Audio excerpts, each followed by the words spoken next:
دوم سوال کردن امام بخاری چند حدیث در کتابش آورده است؟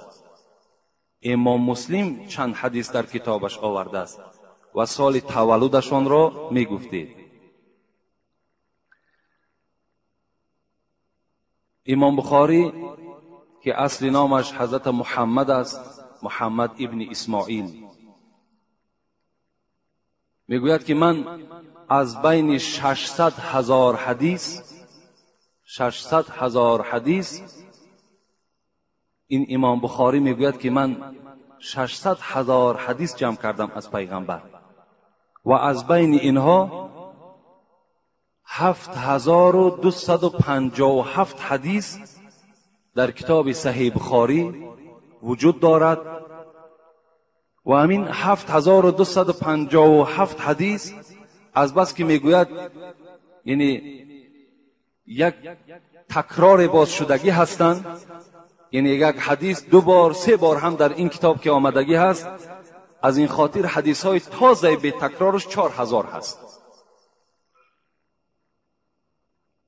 و سال تولدش 194 هجری هست، بگیم 184 سال بعد پیغمبر خدا به دنیا آمدگی هستند و 256 هجری از دنیا گذشتن، همگی 62 سال حیات دیدند.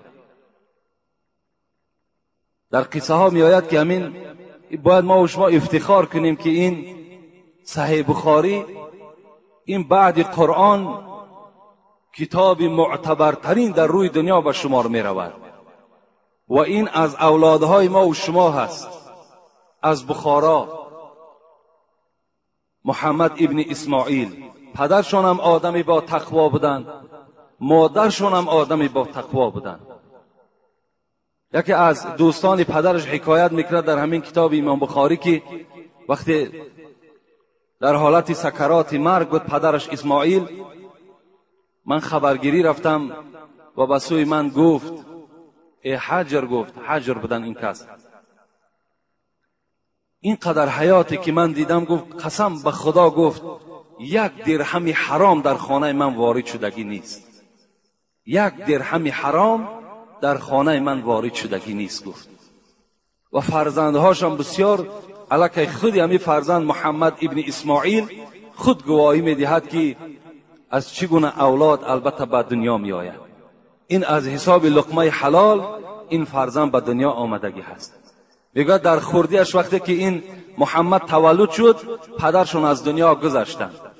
در آوان خردی میگوید همین محمد ابن اسماعیل نابینا شدند، خرد بودن میگوید نابینا شدند. مادرشون بی نهایت غم میخورد و پیوسته شبها نماز تهجد داشت، میگوید زاره و تولا به درگاه پروردگار میکرد که خدایا این فرزند مرا بینا بگردان. شب از شبها میگوید در خوابش حضرت ابراهیم خلیل الله در آمد و گفت ای مادر، گفت این زاره و تولایی که تو به سوی خدا کردی، خداوند دعای تو را اجابت کرد و فرزند تو را بینا گردانی. این مادر میگوید من از جا خیستم، تا زمان پیش فرزند میرفتم صدای همون ابراهیم از گوش من دور نمیرفت، همین صدای می آمد که فرزند تو شفا یافت، فرزند تو شفا یافت. آمدم نگاه کردم که این محمد شفا یافتگی از چشمهاش مثل چشمهای بینا میگه گشاده شدگی بود. 10 ساله بودن که حضرت الک حدیث از یاد میگفتن، 10 سالگی ده الک حدیث از یاد میگفتن. این هم یک افتخار مردم ما و شما است که ما صحیح بخاری داریم. و امام مسلم ابن حجاج نیشاپوری سال تولدش 204 هم گفتند، 206 هم گفتند، 216 هجری هم گفتند. و این حضرت 4000 حدیث در کتاب خودش جمع کردگی است که اینش به اینش باز تکرار آمدگی هست. این یک مختصرا جواب این برادری که برای ما گفتند.